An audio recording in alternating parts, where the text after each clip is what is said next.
Então, boa noite a todos. Vamos dar início à nossa aula magna sobre bioética e cuidados paliativos. Então, é com muita alegria que a gente traz esse tema tão importante hoje aqui para essa discussão, para essa roda de conversa, né? E mais alegria ainda, porque estou com dois grandes amigos bioeticistas, já vou apresentá-los. Mas eu queria fazer uma breve introdução dizendo que bioética e cuidados paliativos vivem entrelaçados, né? Acho que essas duas áreas não se separam nem por um segundo. São áreas que se fundam no diálogo, na interdisciplinaridade. Então, são áreas muito complementares e que é com muita satisfação que a gente consegue trazer aqui luz para duas grandes áreas tão importantes. E eu acredito que elas têm ganhado muita notoriedade, né? Nos últimos anos. É claro que ainda estamos engatinhando, entendendo a importância dessas duas disciplinas, mas tem ganhado muita força, sim, tanto dentro dos hospitais, quanto no Supremo Tribunal Federal, né, com as discussões ali de bioética. Então, é com grande satisfação que eu abro essa aula magna com esses dois colegas, vou apresentá-los, deixa eu ler aqui o currículo. Então, João, ele é médico clínico intensivista, trabalha com cuidados paliativos, titulado pela AMB, é paliativista lá no INCA e é médico do Hospital Samaritano de Botafogo, presidente do Comitê de Bioética do Complexo Américas, mestre em Ciências Médicas pela UFRJ e doutor em Bioética pelo PPG-Bios, colega de turma. E Marcelo, doutor Marcelo, ele é especialista em direito médico, mestre em bioética, é também bioeticista da Rede Dor São Luís e professor também do curso de facilitadores éticos. Me apresentando também, para quem não me conhece, estou vendo aqui nomes de pessoas que eu não conheço, então prazer. Eu sou Lumaira, sou enfermeira, bioeticista, também formada pelo PPG Bios, com o Marcelo, com o João. Eu estou vendo aqui tem o Oswaldo presente também, nosso colega de turma. Também trabalho como consultora de bioética e sou professora do curso de formação de facilitadores éticos, que ao final aqui dessa aula magra a gente vai apresentar, que está com inscrições abertas. Então, quem tiver interesse em se aprofundar nessas questões que hoje vamos só introduzir, estamos com inscrições abertas, começa amanhã no nossa segunda turma. Então, só para a gente situar o que vai acontecer hoje na aula magra, essa foi uma breve introdução. Vou passar a palavra para o Marcelo. Ele vai iniciar, depois eu vou entrar com a discussão de um caso. O João vai participar dessa discussão apresentando os conceitos básicos de bioética e cuidados paliativos. E aí, o Marcelo, vamos fazer um fechamento, da aula magna. Quero deixar também claro que vocês podem participar a todo instante. Essa aula, a gente acredita muito na troca, né? A bioética e o cuidado paliativo é troca interdisciplinar. Então, fiquem à vontade para participar, fazer perguntas no chat ou aqui levantando a mão. E é isso, boa aula para gente. Vou compartilhar aqui os slides e Marcelo começa. Já estão vendo? Sim, tem que botar no Pronto. modo apresentação. Não está? Isso. Agora tá. Ah, tá bom. Pronto, com você, Marcelo. Bom, gente, boa noite a todos, né? Como a Lumara disse, eu sou médico e já trabalho com bioética clínica há muitos anos, né? Sou professor também. Ela só esqueceu de dizer que eu também sou professor da Faculdade de Medicina da Estácio, que lá eles têm uma disciplina chamada de Direito Médico e eu dou aula na Estácio também. Bom, gente, a primeira coisa, o primeiro slide, eu venho para dar uma contextualizada, né? O nome dessa minha aula, minha primeira aula, que eu dou sempre para os meus alunos, né? Falar sobre os novos paradigmas da relação médico-paciente, né? Então, assim, essa aula toda é baseada num capítulo do livro do Guy Durand, eu comecei a ler o livro e dentro do capítulo dele ele começou a falar sobre energia da bioética. Gente, quando eu comecei a ler aquilo ali, eu comecei a entender, né, qual é essa nova relação médico-paciente, né? Então a gente vê aí esse quadro, um quadro muito sensitivo, né, daquela medicina arcaica, o The Doctor, né? O The Doctor, vocês percebem a questão da medicina antiga, do olhar preocupado, né? Da mãe ali atrás chorando, o pai como se fosse o ser racional daquela família ali, dando um apoio para aquela senhora ali atrás. né? O que ele tinha de conhecimento ali para o uso de tecnologia está aí nessa mesinha ao lado, né? São unguentos, quer dizer, a ausência de tecnologia, né? Fez fazia mais ou menos isso, The Doctor dentro da casa das pessoas. E a gente vê que, então, houve uma mudança significativa dessa relação do médico com o paciente. E, assim, segundo o Guido Ram, quatro seriam motivos. Tem motivos ligados ao próprio atuar do médico, tem motivos ligados às mudanças do paciente. Pode passar o slide, Lumaira. Bom, então basicamente, são quatro fatores, né? Uma que pode passar todos, se você quiser, tá? Que seria a primeira, a modificação da relação médico-paciente propriamente dita, né? O The Doctor era um médico dentro de casa, né? Então, assim, era aquele médico da família, né? Então, a gente vê que esse tipo de profissional, esse tipo de relação do médico com o paciente, ele não existe mais. A medicina, basicamente, hoje, ela volta a ser hospitalocêntrica, né? Então, assim, todas as relações médico-paciente, elas são mediadas por atores diferentes, não estou nem falando da medicina pública, né? Vamos falar aqui de um pouco da medicina privada, né? Que entram dois atores dentro dessa relação médico-paciente, que é o plano de saúde e o hospital, que são pessoas que, peremptoriamente, eles interferem demais nessa relação, né?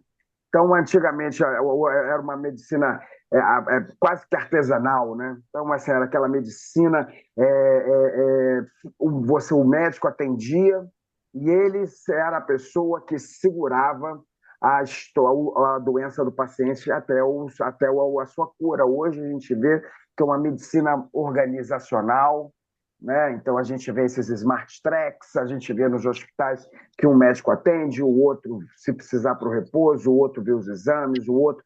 Então, assim, essa relação médico-paciente, ela foi se modificando é, é, é, é, muito grave, muito grave não, né?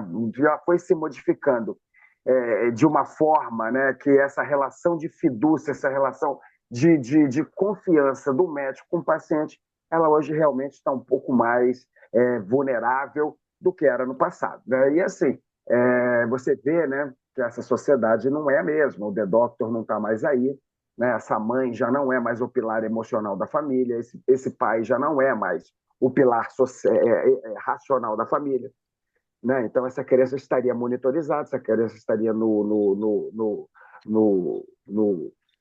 no hospital. O The Doctor não trabalha mais sozinho, ele teria que chamar os pais para incluí-los na linha de cuidados do médico desse paciente.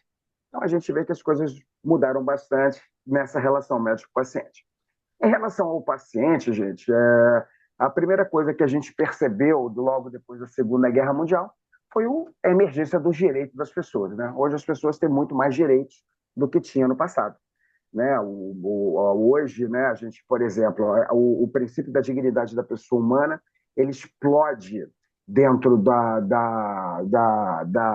após a Segunda Guerra Mundial, né? Ele ganha um valor que hoje ele é praticamente considerado como se fosse o super princípio, né? Ele é um conceito aberto, ele não é muito bem definido, as pessoas falam demais, mas definir dignidade humana é muito difícil, é muito difícil você encontrar uma definição do que as pessoas chamam. Então, eles vivem falando do mínimo existencial, o mínimo que a pessoa precisaria ter para a dignidade. Existem várias discussões em relação a isso, e quando a gente fala dos direitos, é dos direitos mesmo, gente. Assim, a Constituição Federal do Brasil hoje, o princípio da dignidade humana, ela reza, ela é a cartilha da Constituição Federal. E na Constituição Federal, então, a gente vem que foi introduzido um Código de Defesa do Consumidor, tá? Que o paciente, então, ele é visto como um consumidor de prestação de serviço, e então ele começa a ganhar muitos direitos, muitos direitos.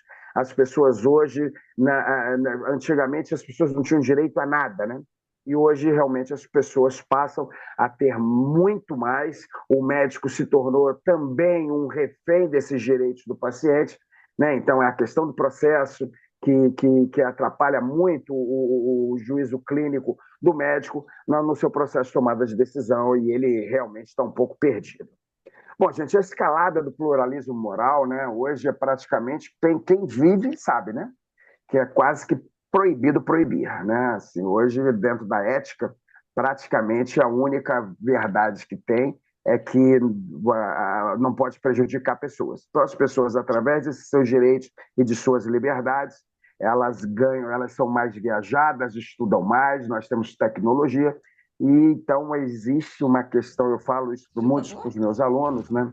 Uma transformação do exercício do poder. Antigamente, não, mas se você quiser conversar, eu... desculpa, gente. Antigamente, tá, a questão do exercício do poder, né, como Foucault fala, sobre a autoridade, ele quase que praticamente se encerra, né? A gente começa a utilizar, né? Hoje as pessoas só entendem o exercício do poder pelo saber, né? Então, assim, aquela questão, né? Então a gente vê que o padre perdeu muito a sua força, né?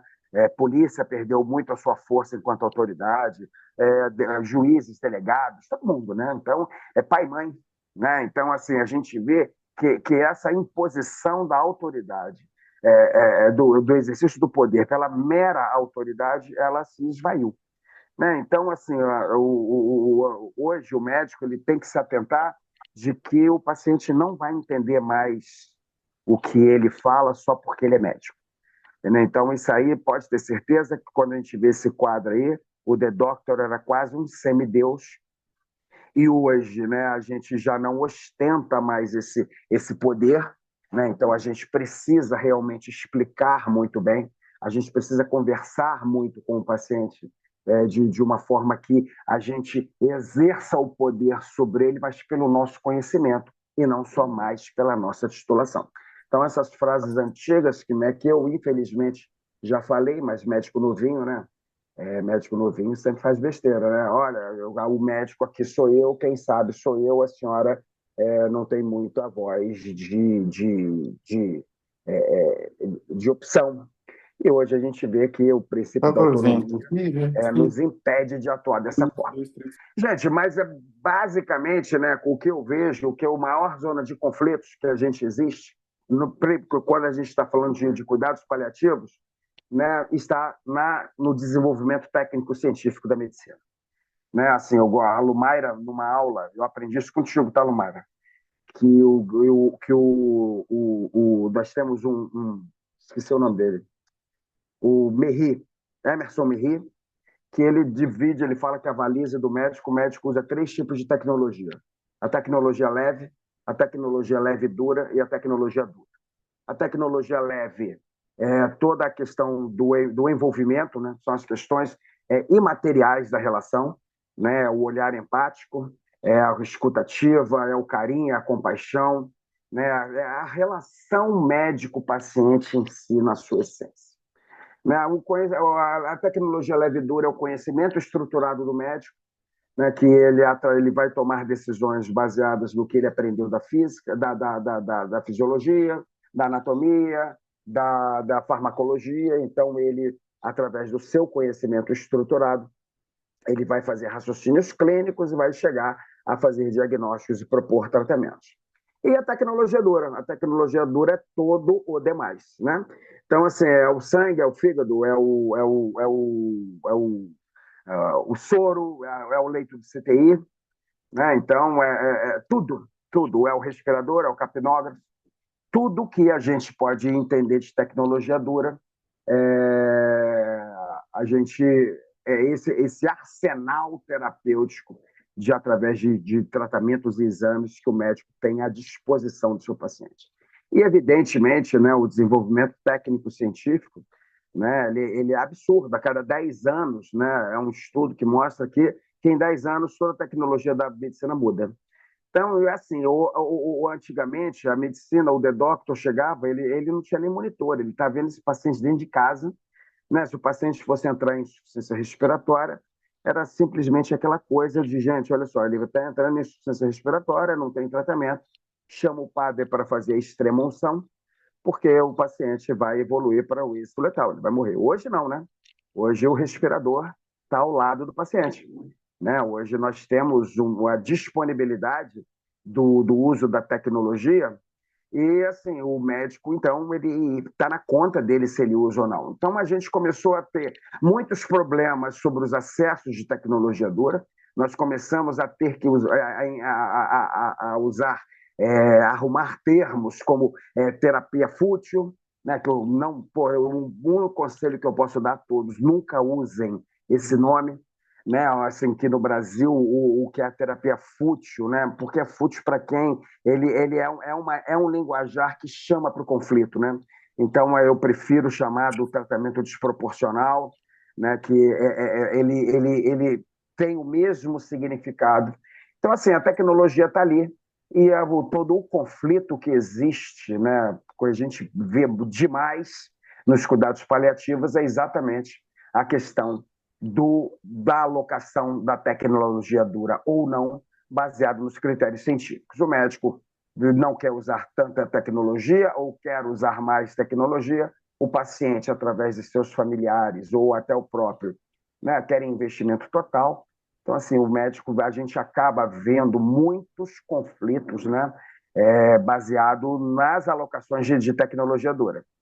E, por incrível que pareça, né, hoje, qualquer trabalho, né, que quem estuda erro médico sabe que o melhor a melhor ferramenta, né, para você evitar o processo é o uso da tecnologia leve na medicina. Mas a tecnologia leve, o médico está deixando de usar, né? Infelizmente, principalmente nessa essa medicina organizacional e hospitalocêntrica, a tecnologia leve ela deixa um pouco de lado, mas o paciente, é o que mais ele reclama, é que o médico nem olhou para ele, que o médico não deu informações, que o médico não se conectou ao paciente. E assim, a gente, então, a medicina hoje está muito voltada para a alocação de tecnologia dura, todos os protocolos em cima de uso de tecnologia, né? Então, assim, o que eu percebo, o que eu trago aqui para vocês é para a gente entender esse cenário, né? Que assim, o que eu vejo como com mais preponderância, né? Se eu for isoladamente ver dentro desses quatro dentro desses quatro fatores que fazem a mudança da relação médico-paciente, a questão do desenvolvimento técnico-científico e a questão dos critérios de alocação, né? Os acessos, né? Que o médico é o grande facilitador. O médico é a pessoa que ele franqueia ou não os acessos à tecnologia dura e a gente acaba tendo problemas nessa alocação, né, em fazer uma low medicine, slow medicine, fazer uma medicina mais compassiva, uma medicina baseada em que eu tenho que evitar sofrimentos desnecessários ao meu paciente, e muitas vezes a gente nessa negociação com a família, né, para que a gente possa entender de que a morte é um passo da vida, né, as pessoas, mas o desenvolvimento técnico-científico, inclusive, né, ele traz essa falsa impressão de que a vida é eterna, de que as pessoas vão morrer de nada. Né? Então, eu queria trazer esse conhecimento para vocês, para que depois, a gente, lá no final da aula, eu possa trazer um conhecimento aplicado, o que eu faço, né, quando eu tenho que alocar tecnologia e quais são as argumentações que eu uso, que, por sinal, é o tema da minha dissertação de mestrado, né, como é que o modelo de tomada de decisão que eu uso para fazer a alocação de tecnologia. Muito obrigado aí, a gente volta a se falar daqui a pouco. Isso, seguimos. Eu vou trazer aqui para vocês um caso. E isso que o Marcelo introduziu é muito importante entender que a bioética, de fato, ela está ali, o surgimento da bioética está lado a lado com a evolução da tecnologia, ao mesmo tempo que trouxe muita esperança e alívio com o avanço das tecnologias em saúde, também trouxeram muitas questões bioéticas. Então, esse é só um exemplo de um caso, e a gente vai discutir aqui para trabalhar esses conceitos, né, que envolvem a tecnologia, a bioética e o cuidado paliativo. Então, essa mulher tem 40 anos, é advogada, casada e mãe de duas crianças. Há 3 anos ela está com um diagnóstico de esclerose lateral amiotrófica.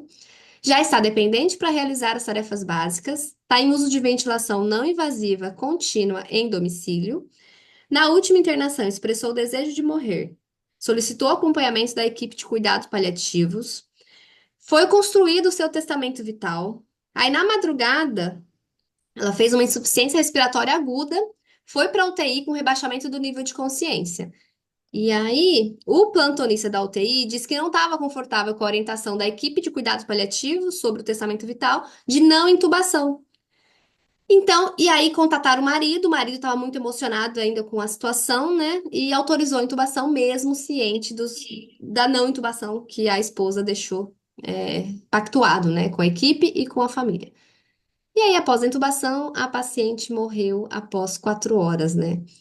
E aí eu queria abrir aqui para vocês o que ressoa aí, né? O que chama atenção? O que vocês enxergam de problemas éticos, conflitos bioéticos?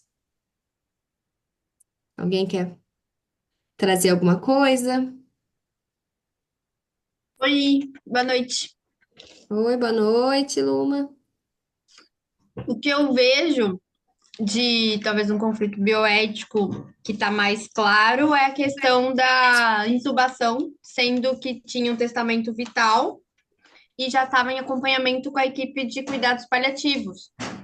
Então, Isso, talvez nem precisaria desse plantonista ter entrado em contato com o marido. exato, isso é A uma questão princípio, bioética, né? a Isso, princípio eu porque já tem um vejo isso. testamento vital. E ainda assim, o médico plantonista não se sentiu confortável com esse documento, né? Para quem não sabe, testamento vital é um documento onde a pessoa declara que tratamentos ela quer ou não no final da sua vida, né? Então, ela deixa registrado os seus valores e suas crenças. Ele é recomendado pelo CFM, não tem força de lei, mas já tem jurisprudência, né? Marcelo pode reforçar mais isso, que é especialista em direito médico. Então, já tem um peso importante na prática, ele já pode ser incorporado no plano de cuidados, né? Mas ainda assim temos muita resistência. Então, isso cria, de fato, um conflito bioético, né? Quando tem um testamento vital e a equipe de saúde não incorpora isso no plano de cuidados, né? Mas alguém ficou Mas, desconfortável com outra situação? mas aí o que faria? Como que esse plantonista poderia ser abordado para entender a questão do testamento vital? Acho que o mais difícil é como que ele teria essa informação, como que ele poderia ficar confortável. Como seria Sim. isso, né? Essa é a grande questão, né? Eu acho que assim, vamos falar isso ao longo da aula também, mas só para já deixar aqui dito, o primeiro grande problema é perceber o conflito bioético. Então, esse acho que é nosso maior papel aqui hoje, é ligar o nosso radar bioético na nossa prática profissional. Então, perceber que aqui nessa situação tem um conflito bioético já é um grande passo. Muita gente olha esse caso e não entende que tem conflito, bioético aí. Então, tá. Já mapeamos, já entendemos que tem um testamento vital, tem uma equipe que não está de acordo com o testamento vital, então tá, claramente tem um problema bioético. O segundo passo agora é a gente capacitar as equipes, né, os profissionais, para que atuem de acordo com os princípios da bioética, né? Então, tem o testamento vital, tem os valores do profissional, tem os valores da família, a família que o marido representou também contra os valores da paciente. Então, isso também é uma questão, né? Mesmo que a equipe de saúde tivesse em favor do testamento vital, se o marido naquele momento também se mostra contra, é um fator importante que a gente precisa acolher, ok? Não estou dizendo que a gente precisa deixar de fazer a vontade da paciente, respeitar a autonomia, né? Mas a gente precisa acolher, ok? Lembra que eu comecei falando que bioética é acolhimento, né? Se funda no diálogo, no multidisciplinar. Então a gente precisa acolher as diversas visões frente àquele problema. Então a gente tem que trabalhar muito com capacitação e educação, isso é a longo prazo. Por isso que estamos aqui, eu acho que né, isso já é um grande avanço também. Pessoas Sim, interessadas e querendo se é. capacitar e entender melhor essas questões, esses conflitos. Quer falar, Marcelo? Quero, assim, é muito interessante essa pergunta, né? E até convido a vocês a lerem um artigo sensacional, gente. É um artigo escrito pela Débora Diniz, né? Que vocês, se vocês botarem no Google, provavelmente é só botar o seguinte título: Obstinação terapêutica quando a morte é um ato de amor. né? A Débora Diniz descreve um caso de uma criança que tinha síndrome de Wernicke-Hoffmann e ela lutou para a filha dela não ir para o tubo porque ela achava indigno, ela resolveu limitar a existência da filha, a capacidade dela respirar sozinha. Então, assim, ela fez um pacto com o marido e ali ela achava que, enquanto a criança conseguisse respirar por ela, né, ela achava que era uma vida que valeria a pena ser vivida, porque uma síndrome de Wernicke-Hoffmann é uma esclerose, né, espinhal anterior, que o paciente entra no tubo e não sai nunca mais do respirador. E foi um caso lindíssimo, lindíssimo. E ela faz uma grande pergunta ali, né? E ela me ensinou bastante, eu falo isso muito, que a diferença entre tortura e terapia dolorosa é o objetivo do tratamento. Né? Então, assim, se você tem um objetivo claro do que você está tratando, cara, a terapia é dolorosa. Né? Entubar, deixar sedado. Agora, se você não tem um objetivo com o seu tratamento, né, que é a pergunta aqui, o que ele, na figura do médico, é lógico que ele estava inseguro, provavelmente eu conhecendo esse colega, ele estava com medo de deixar a mulher morrer e ser processado. Se eu puder, o pouco que eu conheço desse mundo, entendeu? Assim, mas quando a gente, o médico, vai efetuar um tratamento, a gente tem que ter estratégias, o porquê que você está fazendo isso. E eu só queria que ele me perguntasse por que ele entubou a paciente, qual era a estratégia terapêutica dele em tratar essa paciente, porque se ele está entubando essa paciente somente para resolver o problema dele, né, assim, as decisões éticas não são para a gente. As decisões éticas a gente sempre toma decisões para o outro, né? Então, a gente tem que se vestir a camisa do paciente e entender, dentro da minha ciência, dentro da minha arte, o que eu quero com aquele tratamento e quais as expectativas dele. Eu não vejo a motivação dele, uma estratégia de tratamento, né? Que se ela tem, por exemplo, ela tem até uma esclerose lateral amiotrófica. Mas, por acaso, a doença dela não está terminal. Ela tem uma diretiva antecipada de vontade, mas digamos que ela pegou uma pneumonia comunitária, que o respirador vai tratar a pneumonia comunitária dela e ela vai entrar, então, no respirador para tratar a pneumonia, porque existe uma expectativa de que, como a doença dela ainda não é uma doença terminal, de que ela vá sair do respirador e vai esperar, né, com uma certa qualidade de vida, que ela fosse, então, respirar sozinha e ter alguma dignidade na sua vida. A partir do momento que ele entubou essa paciente, que a gente sabe que essa é o fim da esclerose lateral amiotrófica, ela falando que ela limitou a existência dela, a capacidade dela poder respirar sozinho. E não respirar sozinho, para ela, é muito indigno. Aí ele teria que dar outros tipos de explicação por que ele resolveu entubar a paciente. Então, assim, gente,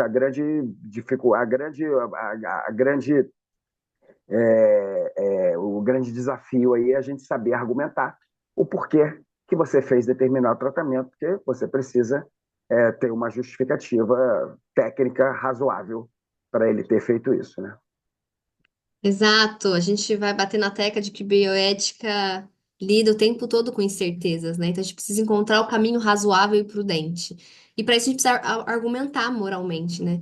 E a bioética é mais reflexão, mais questões do que respostas, né? Eu acho que esse é o lugar de partida. Então trago aqui mais algumas reflexões. Certamente aquele médico ficou desconfortável porque pensou, se eu não entubar, estou fazendo eutanásia. E eutanásia no Brasil é crime. Então vamos a algumas questões aqui, ó possíveis também, né? Eu não entubar, né? Não introduzir uma nova tecnologia, ou eu tirar um tratamento já iniciado. Então, se eu tivesse entubado, fazer uma intubação paliativa, por exemplo, em pacientes terminais, é sinônimo de eutanásia? Então, precisamos refletir sobre essas questões. Tem diferença moral entre não começar um tratamento ou interrompê-lo? Será que não entubar ou fazer uma intubação paliativa tem uma diferença moral ali? É ético iniciar ou manter tratamentos que não condizem com os valores do paciente? E aqui a gente tem fresquinho, né, a, a discussão no Supremo Tribunal Federal sobre o caso de testemunhos de Jeová que afirmam que podem recusar transfusão de sangue, né? Então aqui tá fresquíssimo de que não é ético manter nem iniciar tratamentos que não condizem com os valores do paciente. O profissional da saúde, ele pode se retirar do caso quando ele não concorda com os procedimentos, né? Quando os procedimentos ferem os seus próprios valores. Então, eu não consigo fazer uma extubação paliativa, então eu me retiro desse caso. Isso se chama objeção de consciência, isso é possível. Mas quando é possível? Também temos condições ali para analisar, né? Para a gente também não ferir nossos valores morais e isso gera adoecimento. Então a gente também cuida de quem cuida. Quando um tratamento pode ser caracterizado como fútil, e o Marcelo trouxe mesmo que essa palavra tem um cunho muito pejorativo, então a gente substitui o fútil por inapropriado ou desproporcional. E aqui eu quero chamar esses cuidados, esses tratamentos fúteis, desproporcionais ou inapropriados. Quando a gente consegue delimitar esse tipo de tratamento? Pensem aí. Será que é fácil caracterizar um tratamento como inapropriado?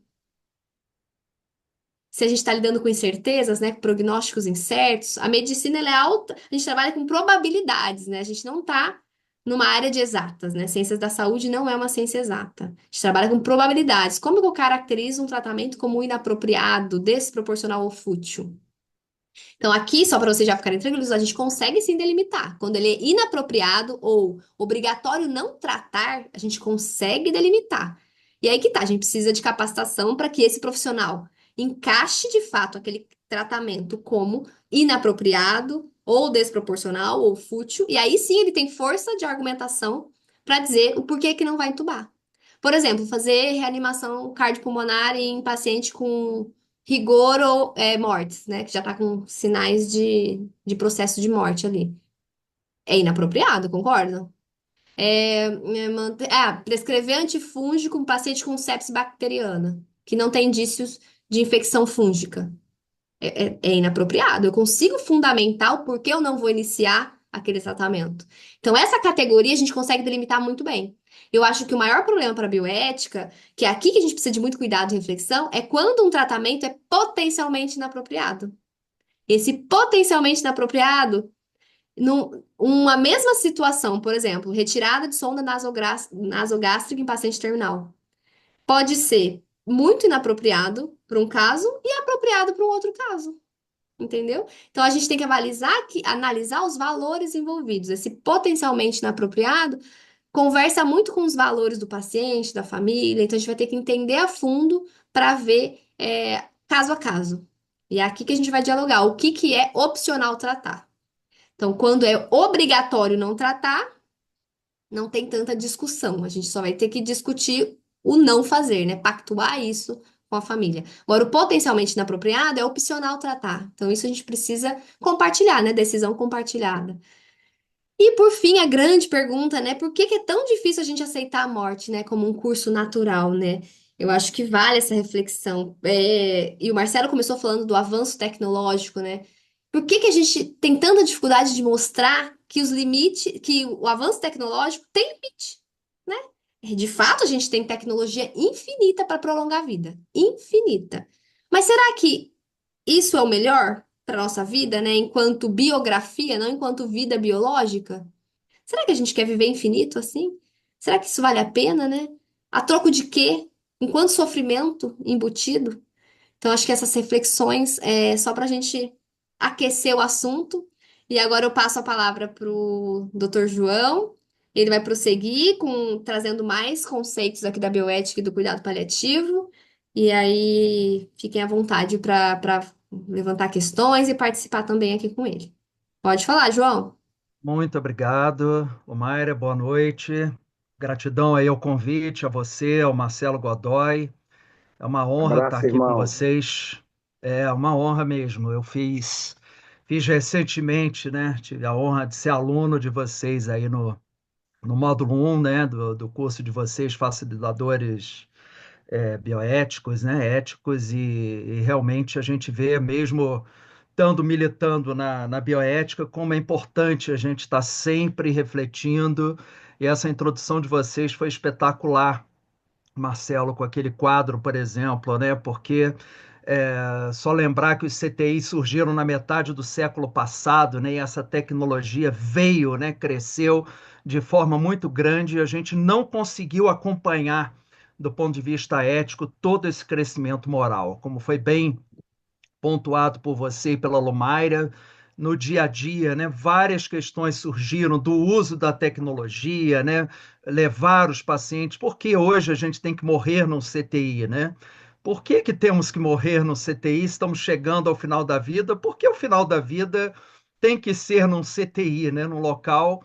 Quem conhece bem, né? Minha vida foi muitos anos no militando em terapia intensiva, então eu admiro demais a tecnologia, mas tenho um senso crítico muito grande e acho muito triste morrer no CTI, né? Sem possibilidade de recuperação, você ir para o CTI, tendo a possibilidade de morrer ao lado de pessoas queridas, né? Recebendo uma palavra muito cara que surgiu aí, dignidade, né? E eu trago esse caso que foi agora, né? Antônio Cícero foi um grande escritor, né? Um grande pensador, filósofo brasileiro.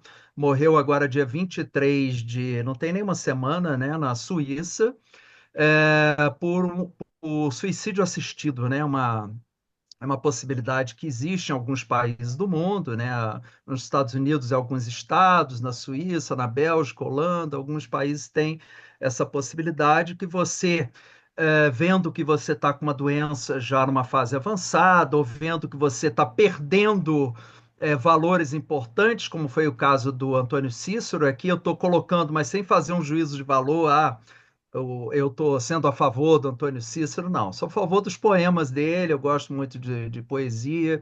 É um grande poeta, assim, é daqueles que, como a gente diz, incontornáveis. Você tem que ler, tem que. Então, para ele, eu acho que a gente é uma das coisas que o Marcelo colocou, como está difícil hoje a gente singularizar e ter o respeito à autonomia, né? Como foi o caso apresentado aí pela Lumaira, né? Você vê como a gente tem dificuldade e como a gente tem que aprofundar essas questões bioéticas e de cuidados paliativos, como eu vou colocar aqui, para que a gente possa tomar a decisão mais razoável, mais prudente, né? O curso de ação que cause menos dano, que respeite a autonomia e os valores do paciente.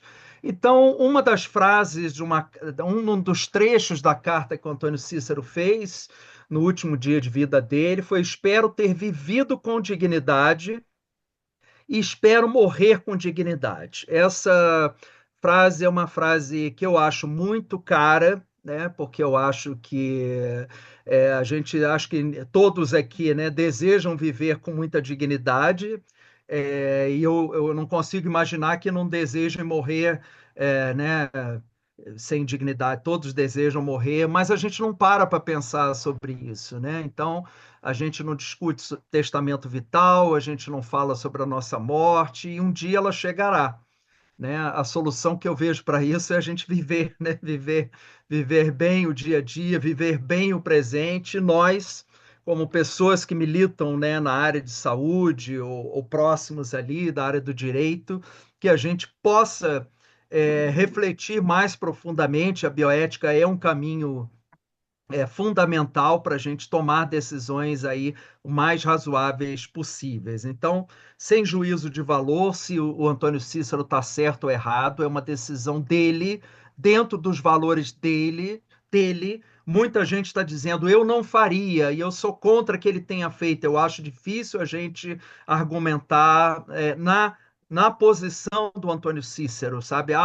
Ele não deveria ter feito isso. A gente pode pensar, será que ele fosse abordado adequadamente por cuidados paliativos? Mas a vida já tem mostrado para a gente que o sofrimento existencial também é muito peculiar e é único, né? Para uma pessoa.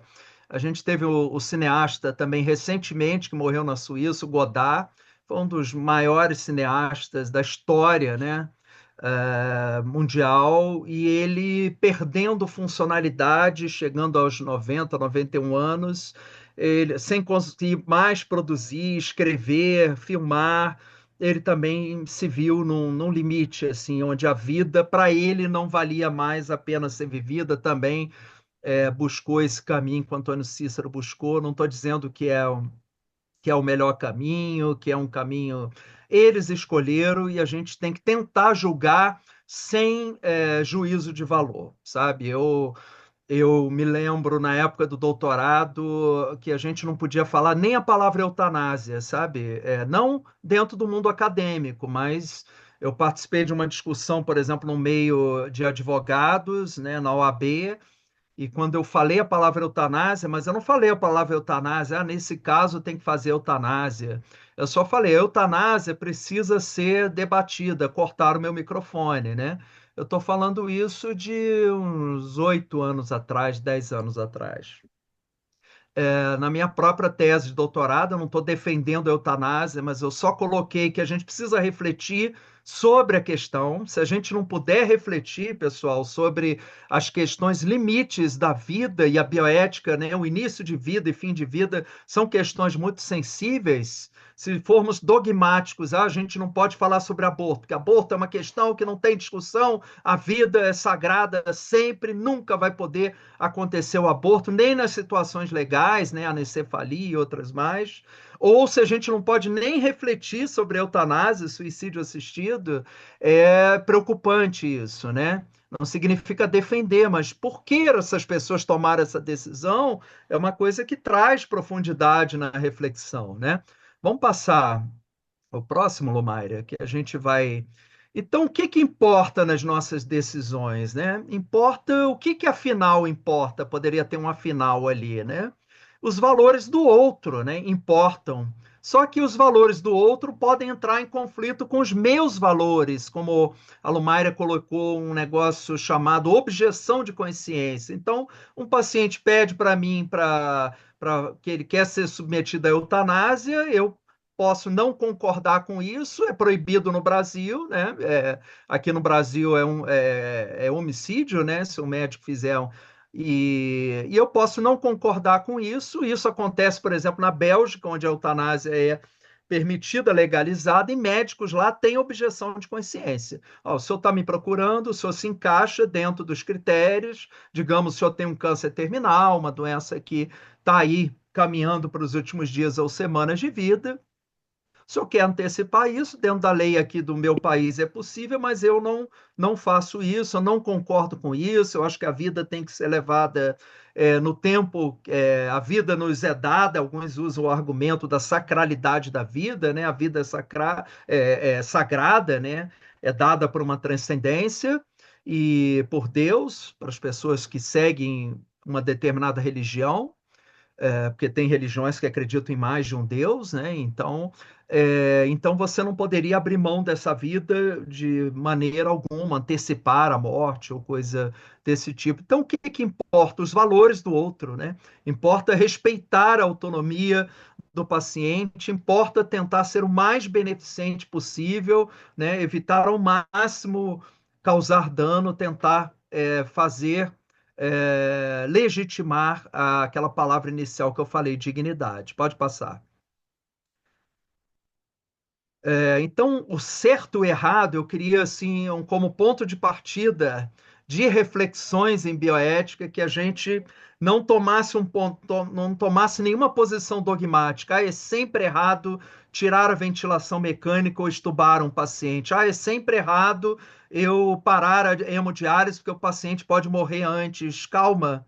Qual é a situação, né? Eticamente, o que que pode ser mais razoável dentro dos valores do paciente, da família, claro, dentro dos valores legais, né? Temos aqui um bioeticista e especialista em biodireito, Marcelo Godoy, né? Então, pode passar, Lumaira. Então, a partir de que argumentos que a gente vai fazer um julgamento do certo ou errado? Aquela moça do caso deveria ser entubada ou não entubada? Eu confesso que eu tomo até um susto, mas eu vou fazer 34 anos de formado agora em dezembro, e é claro que eu já entubei pacientes que não era para ter entubado. A bioética, o cuidado paliativo é um campo relativamente novo no Brasil, ainda pouco expandido. A própria bioética, o crescimento desse campo, muita gente desconhece discussões como essa aqui, ou participa pouco dessas discussões. Felizmente estão crescendo nos congressos, estão crescendo com os comitês de bioética, cursos estão aí surgindo, né, para a gente trabalhar essa argumentação. Pode passar.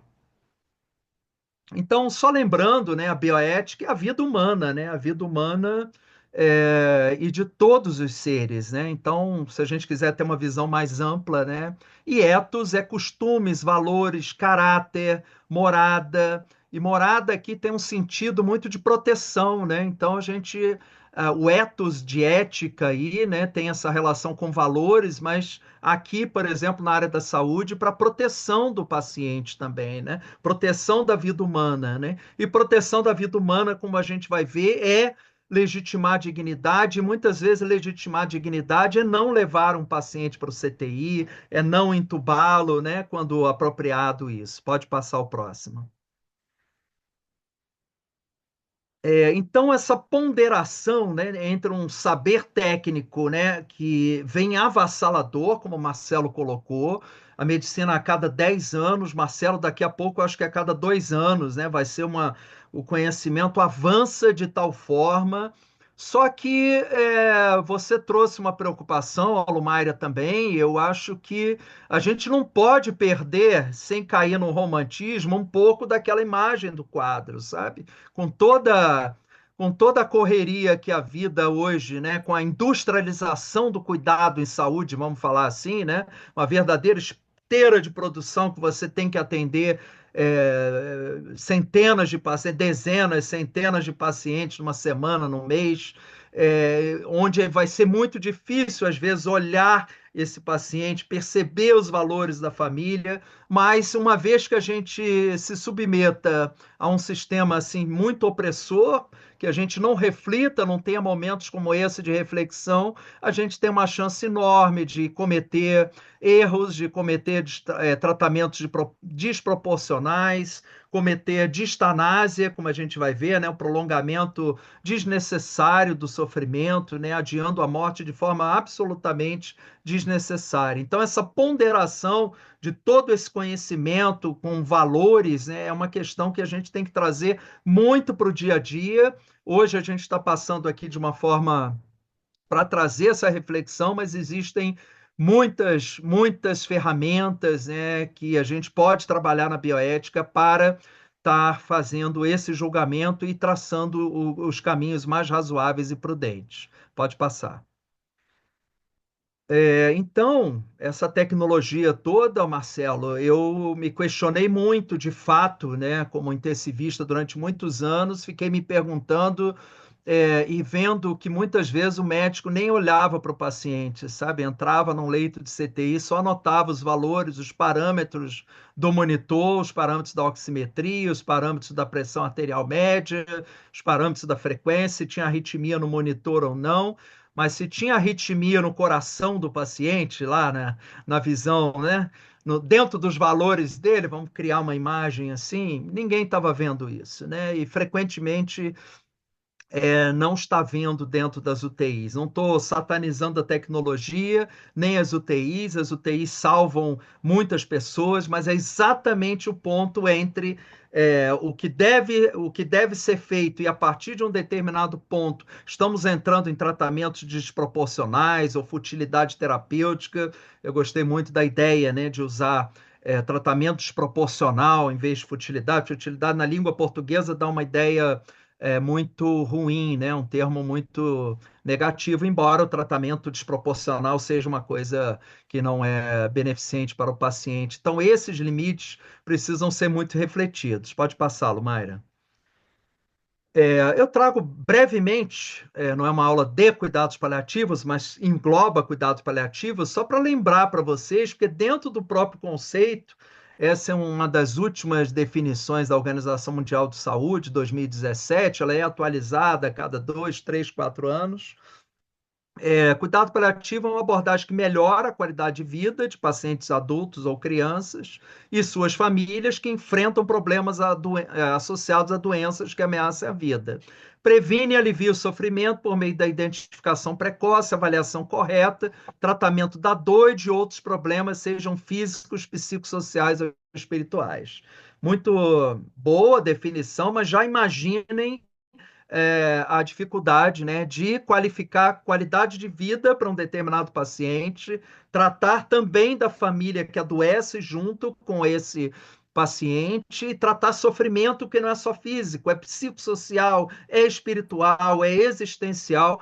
Eu digo para vocês, eu frequento um hospital de cuidados paliativos, o INCA 4, e toda semana, quase todo dia, a gente vê o sofrimento psicossocial, espiritual, existencial, junto com a dor física. E às vezes sem a dor física mais, né? Porque a dor física já está controlada, mas ainda um sofrimento psicossocial, espiritual existencial muito grande. Isso, como já foi falado aqui, a interface do cuidado paliativo com a bioética, que a gente está lidando com pacientes que estão vulnerados, né? Que a doença está ameaçando a existência dele. Tem algo que ameace mais, né, a nossa existência do que uma vulneração, né, ocasionada, por exemplo, uma doença grave, por exemplo, né? Pode passá-lo, Mayra.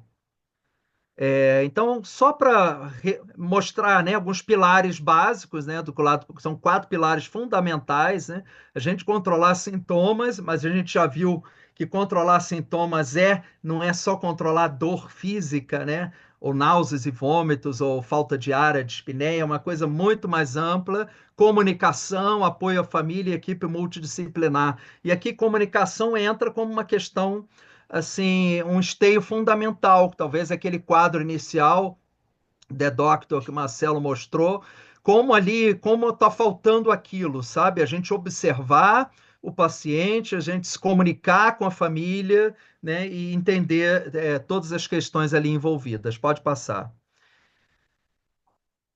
E aqui um ponto importante, princípios gerais dos cuidados paliativos, né? Olharem ali, se vocês observarem a segunda linha, reafirmar a vida e a morte como processos naturais. Esse é um princípio muito importante do cuidado paliativo. E na quarta linha, importante aqui para a aula, não apressar ou adiar a morte. Então, o paliativista, um princípio fundamental não é a gente acelerar a morte de ninguém, mas também não adiar a morte com um sofrimento desnecessário. Por exemplo, levando para uma terapia intensiva, entubando esse paciente, submetendo ele a uma reanimação cardiopulmonar sem nenhuma indicação mais. Pode passar o próximo. Se a gente observar brevemente assim, a gente usa muito em cuidado paliativo curvas de funcionalidade. Então, a linha de baixo ali é o tempo, né, a funcionalidade. Um paciente, por exemplo, com câncer, às vezes ele mantém ao longo do tempo uma funcionalidade boa. O tratamento curativo vai indo junto com o tratamento paliativo até que ele chega num ponto ali no final da curva e começa a perder funcionalidade. Pode passar o próximo. Começa o cuidado paliativo exclusivo, e aqui é um ponto de tensionamento bioético muito sério, né, na vida dos pacientes, na bioética, no cuidado paliativo, que é o doente começa a perder funcionalidade, aí ele tem uma falta de ar, e essa falta de ar é entendida num paciente que às vezes já está em cuidado final de vida, que ele tem que ir para a UTI, que ele tem que ser entubado, e quando isso não está bem refletido, acaba que tem que tomar essa decisão de levar para o CTI, porque não conversar adequadamente com o paciente, com a família, com a própria equipe, então acaba se levando para o CTI. Agora, só lembrando um ponto, quando já está bem definido que não é para o paciente ser entubado, não é para ser levado para a UTI, isso está bem claro, documentado, por exemplo, em prontuário, a ida para o CTI, a intubação, pode levar a um problema ético e legal também muito sério, né? Que é você ter proporcionado um sofrimento desnecessário, afastamento do paciente da família, a intubação, que ocasiona um desconforto grande para o paciente. Pode haver um problema ético legal grave em relação a você ter feito um procedimento que não era mais para ser feito, né? Então, há um risco aqui muito grande de estanase e da obstinação terapêutica, né? Pode passar. E aí, alguns conflitos em cuidado paliativo, que depois a gente abre aí, se alguém quiser trazer a reflexão, né? Não introduzir ventilação mecânica, hemodiálise, suspensão da ventilação mecânica, da hemodiálise, de vasopressores, o início da sedação paliativa, ordem de reanimação, de não reanimação cardiopulmonar. Eu afirmo para vocês que isso, vamos botar aí Eu lembro quando há alguns anos atrás, a ordem, por exemplo, aqui no Brasil, de não reanimação no prontuário, as pessoas tinham um medo absolutamente enorme de processo. E eu já fiz isso, né? Infelizmente, hoje eu não faço, felizmente eu não faço mais, né? Reanimar pacientes em situação terminal, porque ninguém tinha discutido com o próprio paciente, com a família, nada documentado no prontuário. Você está passando no corredor, tem um paciente parado no quarto 301. Você entra lá, vai fazer reanimação, você não conhece o caso, não tem nada documentado. Hoje, está se documentando melhor em prontuário. Hoje tem alguns lugares que está se colocando na porta do quarto um sinal de cuidado paliativo exclusivo em alguns hospitais. E ali já está entendido que é não reanimação cardiopulmonar, não levar para o CTI. Pode passar o próximo. O Código de Ética Médica, né, já fala, né, nas situações irreversíveis e terminais, o médico evitará a realização de procedimentos diagnósticos terapêuticos desnecessários e propiciará cuidado paliativo apropriado. Pode passar.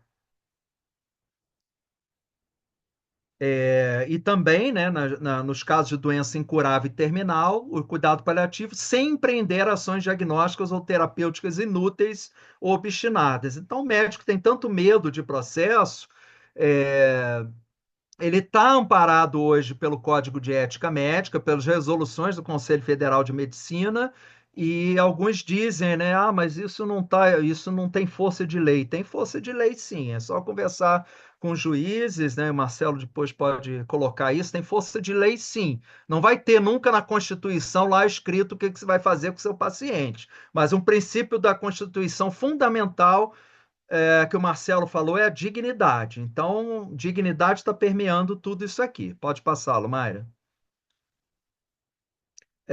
E aí a distanásia, como o Marcelo já colocou muito bem, né, está muito ligado a esse avanço tecnológico, né, o prolongamento desnecessário da vida com sofrimento ligado à obstinação, né, o médico querer sempre mais, as equipes cada vez mais, isso se deve a uma insuficiência de reflexão sobre a vida, sobre a vida que vale a pena ser vivida, uma insuficiência de reflexão sobre a nossa condição humana finita, né? Somos finitos, né? Eu sei que é difícil a gente pensar sobre isso, mas a sofisticação tecnológica aumentou muito as questões de sofrimento, aumentou muito a sobrevida, tem um lado bom, né? Hoje a gente cura doenças, né? Naquela época do quadro, muitas pessoas morriam com 30, 40 anos de doenças infecciosas, né? Hoje a gente tem tratamentos, o próprio CTI, como eu falei, não estou satanizando a ciência nem a terapia intensiva, mas tensionando as reflexões que são fundamentais se de fato a gente está agindo ou pretende sempre agir no melhor interesse para o paciente. E a futilidade terapêutica, o tratamento desproporcional, o procedimento sem nenhuma possibilidade de causar benefício ao paciente, por exemplo, numa determinada fase da doença terminal de um câncer, você promover uma hemodiálise ou entubar o paciente ou ir para o CTI, paciente nos últimos dias de vida, você fazer hemotransfusão, não faz nenhum sentido, além dos riscos de uma hemotransfusão, o paciente mais precisa estar bem confortado, com a família do lado, com sintomas o melhor possível controlados, né? Pode passar. Então, acho que essa imagem é uma caricatura, né? Mas reflete muito do que eu vi ao longo dos anos como intensivista. Vi muitos pacientes assim. Eu também não quero fazer juízo de valor em cima da própria caricatura, né? Porque o sofrimento do outro é o sofrimento do outro. Então, se ele quer passar por tudo isso, ele vai passar por tudo isso, né? É claro que vai ter um tensionamento maior quem fosse aprofundar aí na bioética, né? O uso desnecessário também, desproporcional de terapias, de terapêuticas, embute um custo muito alto, né? Para o sistema público e privado de saúde. Então, a gente está falando de sustentabilidade moral e econômica do sistema, né? Então, a gente está falando de justiça social distributiva. Então, alguém quer ficar o resto da vida, mesmo que sedado em circulação extracorpórea, num respirador, quem vai pagar essa conta, né? Então, é só para tensionar uma reflexão. Pode passar. Então, uma das questões fundamentais, né, do cuidado paliativo e da bioética, essa imagem traduz muito alinhamento de expectativas, né? O paciente está ali pensando, né? Eu quero a minha família, eu quero passear com meu filho, eu quero ter alta daqui, eu não quero mais uma terceira quimioterapia, e o médico está fazendo cálculos de estudos ali probabilísticos, né? Se você for submetido a mais uma quimioterapia, tem uma chance de 10% você ter uma melhora em 6 meses, enfim. Pode passar o próximo. Então eu vou caminhando aí para encerrar essa minha fala. E um dos tópicos aqui era sobre, né, desproporção terapêutica, distanásia, eutanásia, suicídio assistido. Eutanásia, a gente já comentou, né? E o suicídio assistido, eu comecei com o caso do Antônio Cícero. É, a gente tem que trazer a discussão sem juízo de valor. Eu acho que no Brasil a gente não está preparado, se a gente não tem cuidado paliativo ainda apropriado e tem uma carência gigantesca de cuidado paliativo nesse país, a gente não está preparado ainda para pensar em eutanásia e suicídio assistido. Novamente, vocês estão vendo que eu não estou fazendo juízo de valor. Na hora que eu falo que a gente não está preparado, eu estou dizendo que tem uma porta aberta para a gente refletir e pensar. Não tem que sair falando, isso não pode, a vida, ninguém pode pensar nisso, a vida é das pessoas. Se vocês assistirem alguns documentários, ou ouvirem alguns filmes, lerem alguns textos, o Marcelo falou um muito interessante, mas filmes tem vários, né? O Escafandra Borboleta, a história do Jean-Dominique Balbi, um paciente que fica encarcerado no próprio corpo, né? Só conseguia mexer um olho, era o único movimento que ele conseguia fazer, e o desejo dele de não continuar mais vivendo. Mas um outro caso, o Mar Adentro, né? O Ramon São Pedro, um caso real da Espanha, né?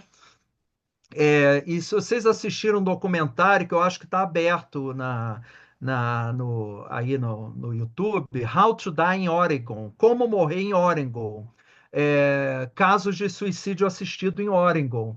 Então, eu não estou defendendo o suicídio assistido, eu estou defendendo que vocês vejam os casos que estão lá e vocês façam o juízo de valor. Eu fiz em alguns casos. Eu falei, esse caso acho que sim. Esse outro, poxa, será que não faltou cuidado paliativo aí, né?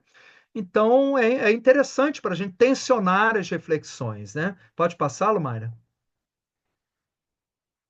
E para a gente não ficar nessa luta, a luta contra a morte, né? Essa caricatura também.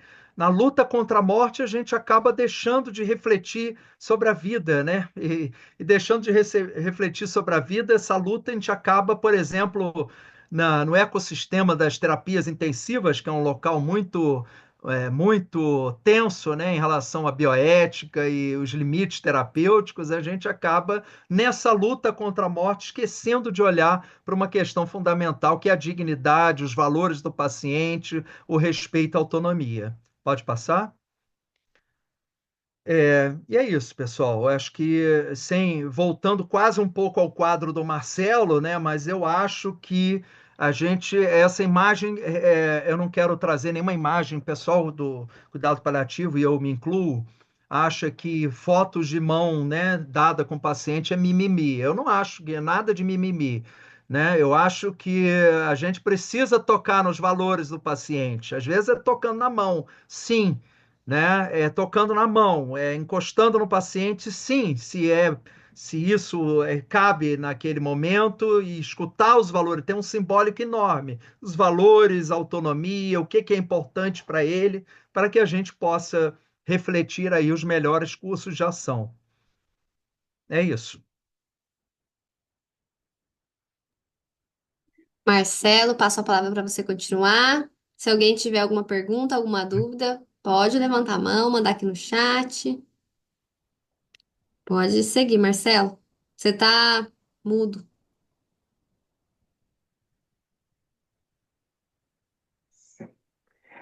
Gente, bom, mais uma vez, que bom estar aqui com vocês de novo. O objeto do meu estudo, do meu mestrado, foi que antes de fazer bioética, eu fui fazer direito médico, né? E eu tive contato com o princípio da proporcionalidade, que é um princípio jurídico, né, ligado muito ao direito constitucional, que é uma forma, né, como eu não acho que ele seja um princípio, para mim isso é um modelo de tomada de decisão, e que os juízes usam quando se há conflito de direitos fundamentais, né? Então, lá, o artigo 15 da Constituição vai dizer que todo mundo tem direito à vida, à liberdade, à igualdade, à propriedade, né, e à segurança. E, logicamente, nós somos 220 milhões de brasileiros, então os conflitos, os direitos fundamentais, eles se colidem, né, entre nós mesmos, né, entre nós e outras pessoas, entre nós e a sociedade. Por exemplo, à luz do direito constitucional, quando a gente está falando de aborto, é um conflito de direitos fundamentais entre o direito da vida do feto versus o direito da liberdade da mulher de exercer, né, o planejamento familiar, de ser dona dos seus destinos. A gente, como o João falou muito bem, né, existem os defensores dos princípios da sacralidade da vida e os princípios da qualidade de vida, né? O princípio da qualidade de vida, ela trata basicamente aquela vida digna, né? A vida boa de ser vivida, enquanto a pegada, né, do princípio da sacralidade da vida, ela tem uma pegada muito teológica, né? Então, vou falar uma coisa muito ruim para vocês, mas assim, o aborto não vai passar nunca no Congresso, tá? Porque a bancada que mais cresce hoje no Congresso é a bancada dos evangélicos, e o princípio da sacralidade da vida ainda vai ser muito difícil quebrar esse paradigma. Hoje a gente tem uma lei, o que a gente pode ter são decisões do STF.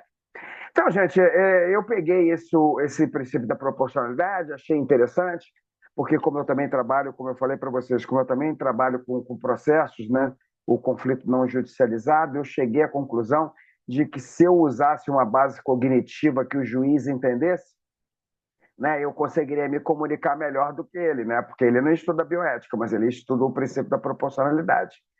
Né? Então, assim, eu fiz uma adaptação desse princípio da proporcionalidade, né, para a bioética, no que tange principalmente a alocação de tecnologia dura. Pode passar o próximo slide, Lumaira, por favor.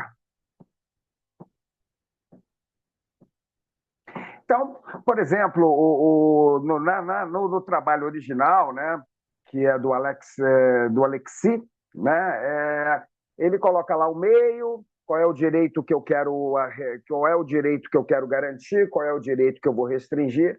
Então, a gente pode pegar aqui, por exemplo, né, a gente passou muito tempo no Rio de Janeiro com as obras das Olimpíadas.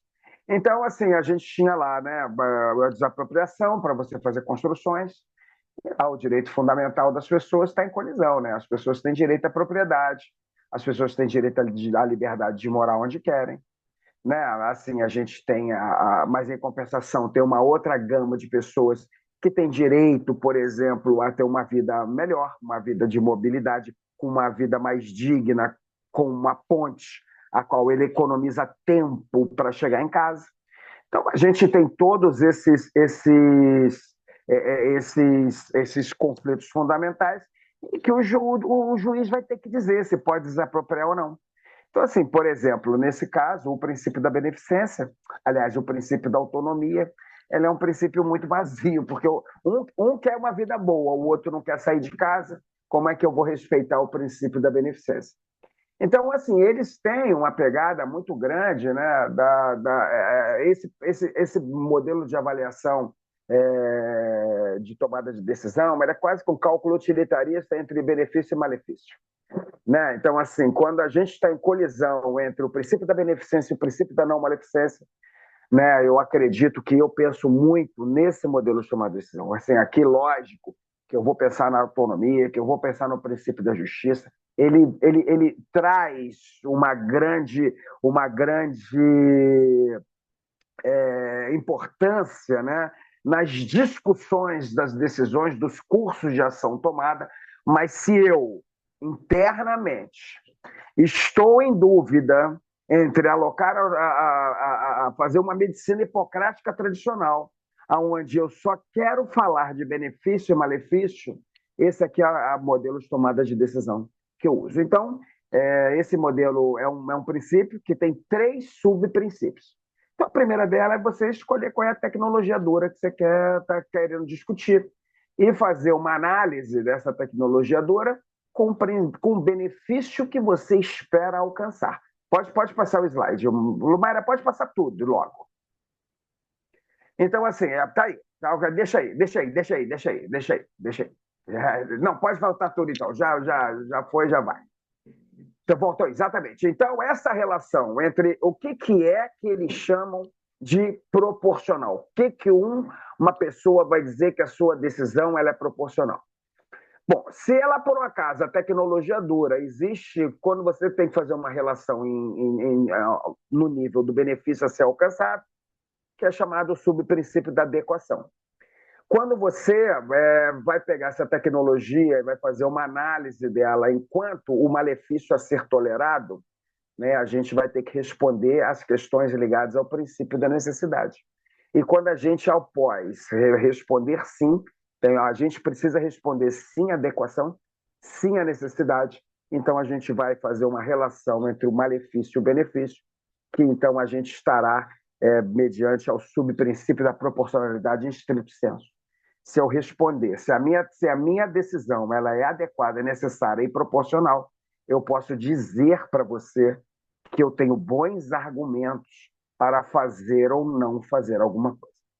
Então, isso aqui são perguntinhas, gente. São perguntinhas, checklist, né? Então, vamos fazer lá uma avaliação entre a tecnologia dura e o benefício. A primeira pergunta que eu vou fazer, bota aí, Lumaira, por favor. Se os meios adotados são ou seriam capazes de atingir o fim desejado. Godoy, me dá um exemplo? Fácil. Tenho vários deles. Eu violo, a primeira coisa que eu penso é qual o objetivo que eu tenho que alcançar e se isso está dentro do princípio da beneficência do Washington Childress, dentro dos critérios da beneficência. Não, então, por exemplo, chega assim para mim um médico há muito tempo atrás, né? Ele já era residente ainda. Ele me disse, Godoy, eu tinha um paciente, uma criança, testemunha de Jeová, que tinha cirrose hepática intrabiliar fora com cirrose terminal e com varizes de esôfago gravíssima. Ele começou a sangrar e então eu passei sangue para ele aos arrepios da mãe, que a mãe pediu para não transfundir, porque ele era testemunha de Jeová. Aí a gente vai falar assim, cara, mas olha só, o STF falou que a criança tem que transfundir, né? Aí a primeira pergunta que eu te faço é: uma criança terminal, uma criança com varizes de esôfago, uma criança uma criança que vai morrer, né? Qual é o benefício que eu espero atingir com o sangue para essa criança? Então, assim, a minha resposta, ela nasce desproporcional. O sangue, a despeito de ser um desejo, ele não é capaz de mudar o resultado do evento morte. Se você transfundir hoje, ele vai morrer amanhã. Se ele não morrer amanhã, ele vai morrer depois da manhã. O médico passou o sangue, a mãe simplesmente foi embora do hospital e o paciente morreu.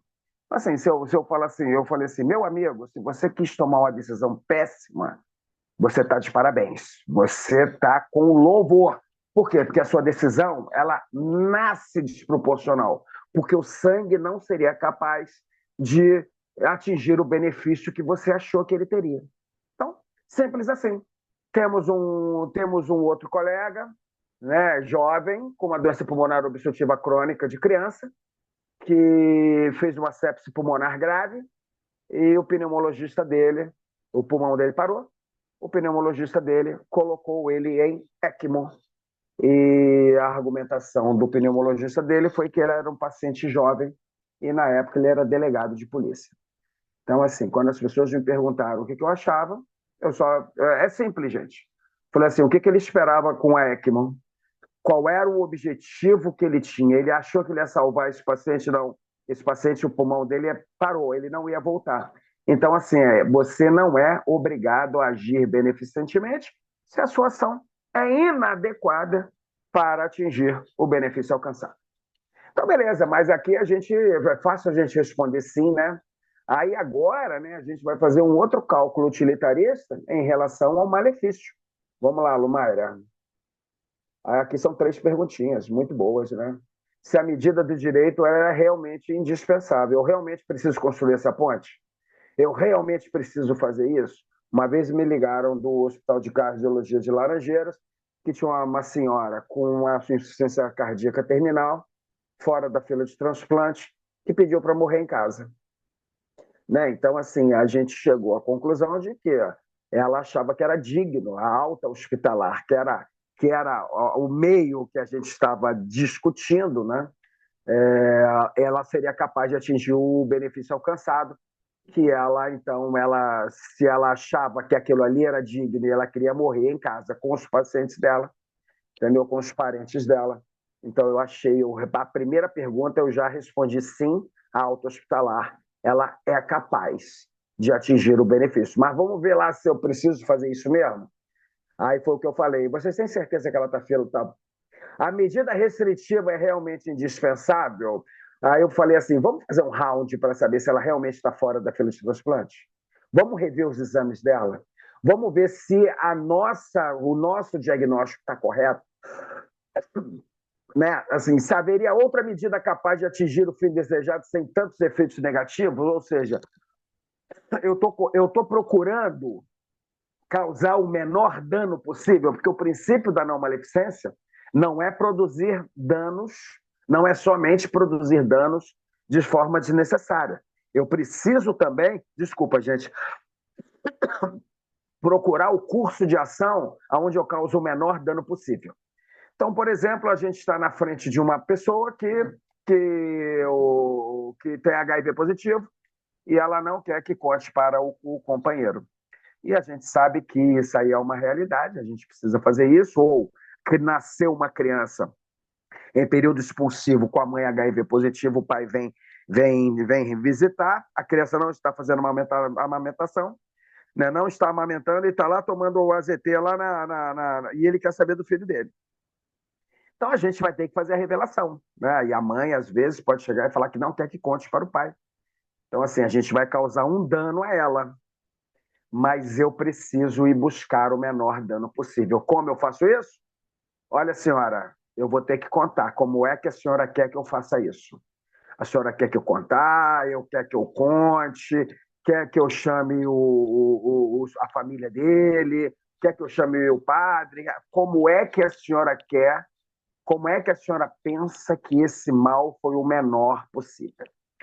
Gente, eu tive um caso que eu já comentei no último curso, né, de que a gente tinha um hospital, era uma pessoa jovem que tinha uma leucemia linfocítica crônica do adulto, péssimo prognóstico, que não tolerou, ela só conseguiu remissão da doença no segundo ou no terceiro esquema de QT, né? Então, assim, era uma doença já com prognóstico muito sombrio, e na 16ª semana ela descobriu que estava grávida, fazendo quimioterapia oral, e descobriu que estava grávida. Então o oncohematologista ele indica o aborto por todas as alterações imunológicas que a gravidez traz, né? Então, assim, foi adequado aí, as pessoas pensaram no benefício a ser alcançado para a mãe, né? Vou tirar essa gravidez, vou evitar dela fazer alterações imunológicas e eu vou, então, salvar essa mãe a despeito do malefício que eu vou fazer ao feto. Não obstante essa realidade, eu não fiquei muito satisfeito com a questão que eles me deram e perguntei se realmente a medida restritiva de direito era indispensável. Já fez ultrassom?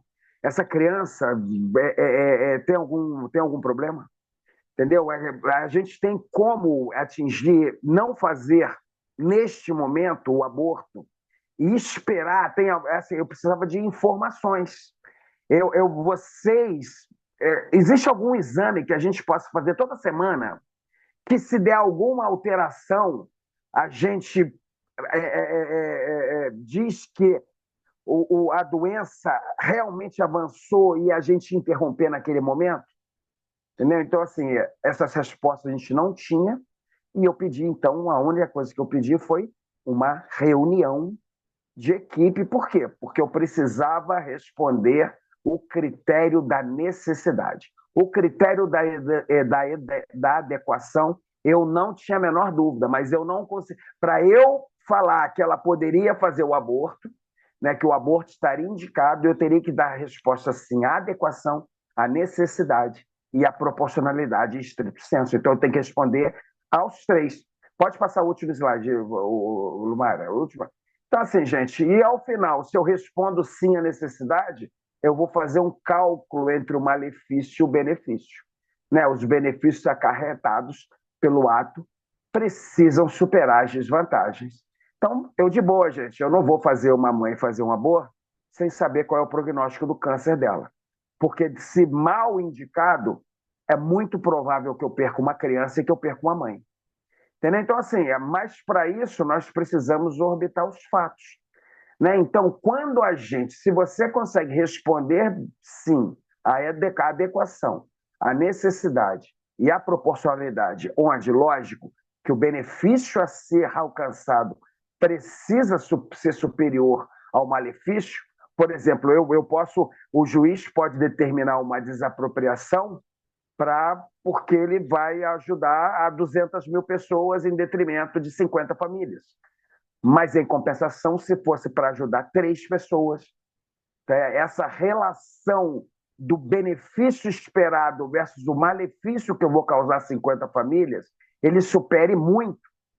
E o princípio da. Então, assim, essa decisão ela é dita como não proporcional por violação do princípio da proporcionalidade em estrito senso.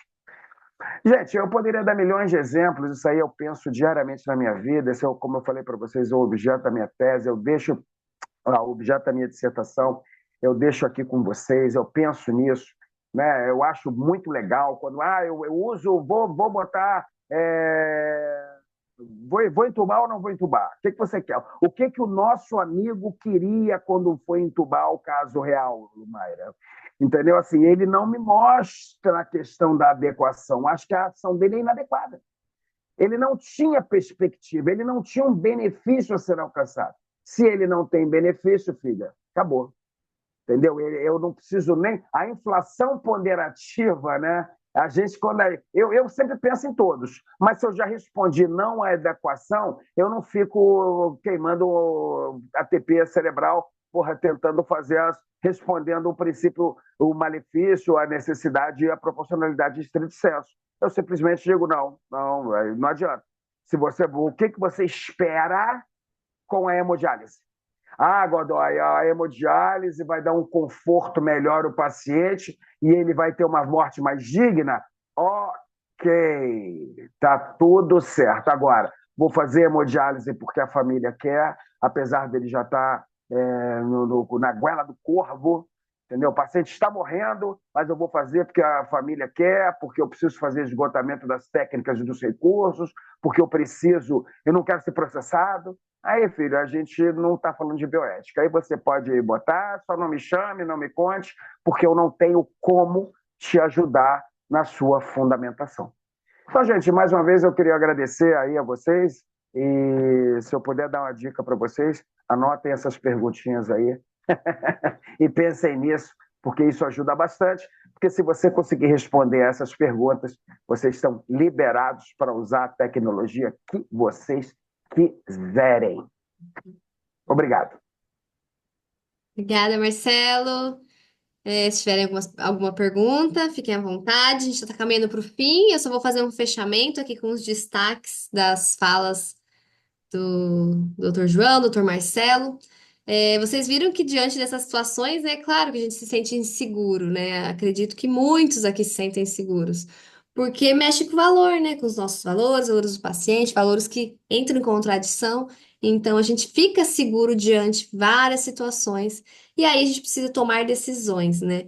Esses problemas éticos, eles estão presentes no nosso dia a dia. Então, lembra que eu disse lá no início da aula, a primeira função aqui que a gente precisa militar é fazer com que as pessoas percebam esses problemas éticos. Se as pessoas já percebem, ótimo, um grande passo. Quem não percebe ainda, a gente precisa ligar o radar da bioética, e aí é por meio de capacitação, né? com essas aulas, a gente tem um curso de formação de facilitadores éticos, então a ideia é que vocês consigam visualizar isso no dia a dia. E quando eu digo dia a dia, é todo dia mesmo. E como destaque, eu queria colocar aqui, primeira coisa que eu acho que fica importante de reforçar é que a bioética não é sobre julgamento. A gente está falando dos valores do outro, falando dos valores do paciente, da família, de outros profissionais, mas a bioética não é esse lugar do julgamento. Então, eu acho legal destacar, porque se a gente está falando que a bioética é um lugar de reflexão interdisciplinar, que a gente precisa dialogar com o diferente, dialogar com outro profissional, a gente precisa deixar isso muito claro quando a gente entra numa discussão bioética. A gente não está aqui para julgar o papel do outro. Então, quando a gente apresenta casos, e claro, com tomada de decisões inadequadas, tá tudo bem, a gente vai aprender com aquele caso. Mas não é nosso papel aqui julgar. Porque senão fica um lugar muito não convidativo para as pessoas participarem, né? Se a gente já entra sabendo que pode ser julgado, como que eu vou participar? Como eu vou expor os meus valores? E aí, o segundo destaque que os meninos colocaram é que a bioética tem sim esse olhar para dentro. A gente precisa conhecer os nossos valores. Como eu vou discutir eutanásia, aborto, suicídio assistido, se eu não sei o que eu penso sobre aquilo, né? Se eu não sei que me toca, qual que é a minha angústia frente daquilo. Então, eu preciso primeiro olhar para dentro. Esse caminho é necessário. A bioética, ela é parceira do autoconhecimento. Então, a gente precisa abrir espaço para falar dos nossos próprios valores, para depois discutir os valores dos outros, né? Aqui também apareceu, principalmente voltando ao caso, né? Acho que é legal a gente fazer essa relação para um fechamento. Voltando ao caso da mulher lá, 40 anos, que tinha diagnóstico de ELA, que foi entubada mesmo, com testamento vital de não intubação. Lembrar que acho que o médico ficou desconfortável de fato, porque ele poderia ser processado se ele não intubasse, com medo de cair na eutanásia, mas é importantíssimo lembrar que a distanásia também é crime. Então a gente está nos opostos, né? Eutanásia, distanásia, os dois aqui no Brasil são ilegais. A gente, em cuidado paliativo, a gente vai trabalhar com a ortotanásia. Então, voltar naquele conceito que o Dr. João colocou no início, proporcionar uma morte digna. É claro que isso parece muito amplo e complexo, mas é possível. E é nesse campo que a gente está. Então, acho que precisa ficar claro que bioética, que o cuidado paliativo não é só sobre não introduzir ou retirar tecnologias, é muito mais do que isso. Claro que permeiam todos esses conflitos tecnológicos, mas é muito mais do que isso. A gente está falando em prevenir, aliviar sofrimentos, não só físicos, como o Dr. João colocou muito bem, né? Eu acho que é aí que entra a complexidade, o desafio da prática de paliativistas, é trabalhar com sofrimentos físicos, espirituais, existenciais. Então, lembrar que o cuidado paliativo é muito mais do que só discutir inserção ou não de tecnologias e de que não é sinônimo, introduzir ou tirar a tecnologia não é sinônimo de eutanásia. Então, isso também precisa estar muito claro. Quando a gente está discutindo sobre pactuando, né, com a família no cuidado, inserir ou não tecnologia, a gente não está falando de eutanásia, ok? A gente está pensando em um processo terminal, está pensando em promover uma morte digna, em deixar o curso natural da doença acontecer, ok? Nossa intenção, como o Marcelo também colocou na eutanásia, a gente vai olhar a intenção da ação, a nossa intenção não nasce para abreviar a vida, nossa intenção nasce para promover uma morte digna, ok? Então, esse também é um ponto alto. E sempre quando a gente tem muita tecnologia, a gente tem que redobrar a atenção. Por isso que João destacou muito o papel da UTI, né? Tem muitas tecnologias ali. Quando tem muitas tecnologias, a chance da gente escorregar e cair em distanase é um pouco maior. Por isso essas reflexões são importantes, né? Essas perguntas, questionamentos, qual é o limite, até onde vamos, a gente precisa tomar um cuidado especial. É, Eu destaquei isso. Se alguém quiser colocar e destacar algo mais, fiquem à vontade. Não estou olhando o chat, meninos, vocês podem me ajudar se tiver perguntas por aí. Eu queria caminhar aqui para o final para apresentar o curso de facilitadores éticos, para quem não conhece. A gente capacita profissionais para, de fato, tomar decisões responsáveis e prudentes frente a esses problemas. Então, a gente tem um método, tem um método, tem um qual a palavra? Me fugiu? Um método, vou parar aí. Tem um método para tomar decisões dentro da bioética. Por mais que a gente lide com incertezas, a gente tem sim um caminho para chegar numa decisão prudente. O João destacou, não é certo e errado. A gente vai encontrar um caminho do meio. A gente vai encontrar uma decisão prudente. Isso é possível. E aqui no curso a gente vai trabalhar a tomada de decisão. Então, por que ser um facilitador ético, né? Além de ampliar sua atuação na área profissional, vai trabalhar em comitê de bioética, pode entrar em outros cargos, né, de coordenação relacionada à ética e bioética, participar da formação de outros profissionais no campo da bioética. Mas acho que o destaque maior é porque a gente vai melhorar a qualidade do nosso atendimento para o paciente, né? Acho que isso que é o mais importante que vai nortear toda a nossa ação, é promover esse cuidado mais integrado. Além de enriquecer nosso processo de tomada de decisão, vai diminuir nossas tensões psicológicas, então, consequentemente, diminui nosso adoecimento, né? Diminui o estresse moral frente a essa situação. A gente vira referência no processo de tomada de decisão e diminui também, consequentemente, processos jurídicos. E aí a gente está com inscrições abertas, começa amanhã, então quem estiver pronto e animado, amanhã, nossa primeira aula. Temos 4 encontros, 4 terças-feiras. A gente vai trabalhar conceito de ética e bioético, que é facilitador ético, principialismo, que é a principal corrente dentro da bioética, para a gente argumentar moralmente essas decisões. Como o Marcelo disse, eu preciso de mais informações para argumentar, e a argumentação moral vem das teorias éticas. Aqui a gente trabalha com a básica, que é principialismo, que é a primeira, né? Por isso que é um curso básico, introdutório, é a principal. E também vamos trabalhar comitê de bioética e método deliberativo, que é essa tomada de decisão em bioética. E discutir muitos casos. Eu coloquei ali na última aula que é só discussão de casos, mas é claro que todas essas aulas a gente discute muitos e muitos casos.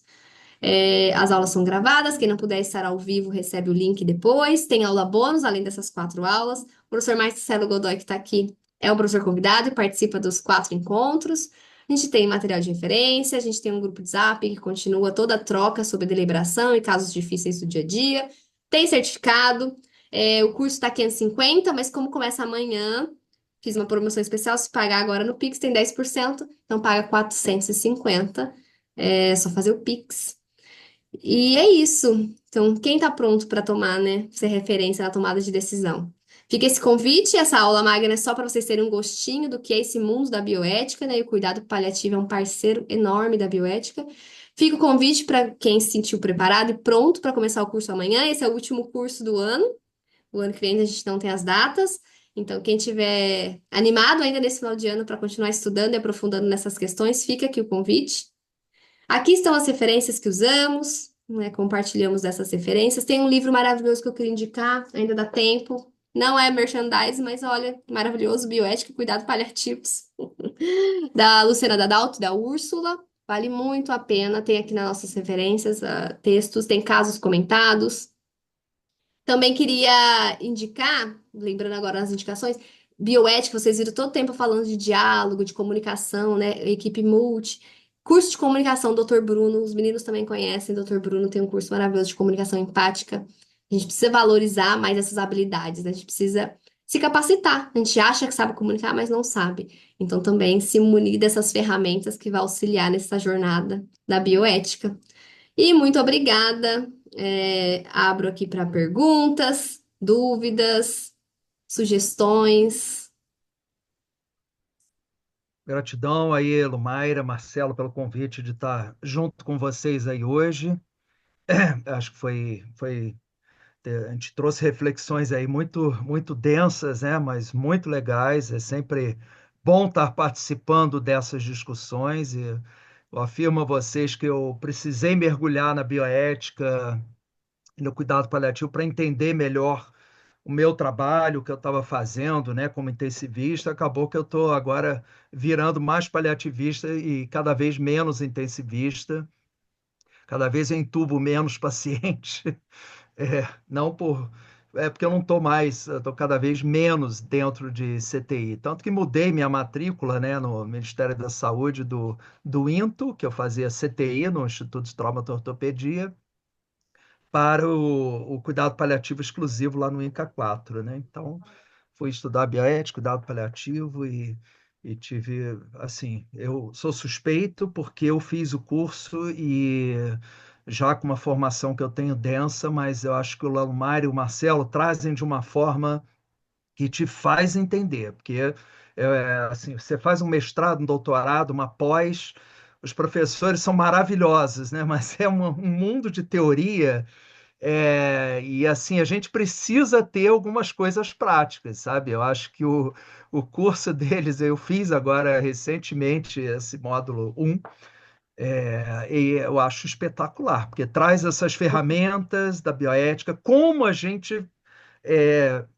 avançar nessas reflexões num caso concreto. Aliás, Marcelo, espetacular ali a tua apresentação ali, o encerramento. Eu até fotografei o slide, porque, caramba, espetacular, cara, porque aquilo ali, se a gente aprofundar a reflexão naquilo ali, vai ajudar tremendamente, né? Fiquei até querendo ler a sua dissertação ali. É sensacional, sensacional. Liga o microfone aí, Marcelo. Eu te dou capítulos do livro. A minha dissertação ficou muito fraquinha, João. Ah, Tem é? 10 Não. anos já. Não, eu não consigo Ah, nem ler mais ela. tá bom. Marcelo, eu tenho uma tese de doutorado também que se eu for publicar assim no formato de livro, eu quero rever um monte de coisa aí que eu não... Exato, exatamente. Mas precisando de referência bibliográfica, com certeza, João, eu te mando tudo. Tá. Tá bom, irmão? Obrigada. Gente, Obrigada, um abraço para meninos. todos, viu? Obrigada pela Muito obrigado aí participação. Valeu. pelo tempo. Obrigado pelo Obrigado. tempo Obrigado de a todos aí. vocês. Precisando de alguma coisa, gente, um abraço a todos. Muito obrigado aí, João, pela sua brilhante apresentação. E muito obrigado, Lumaira, mais uma vez. Valeu. É isso. Obrigado, Tchau, tchau, Lumaia. gente. Boa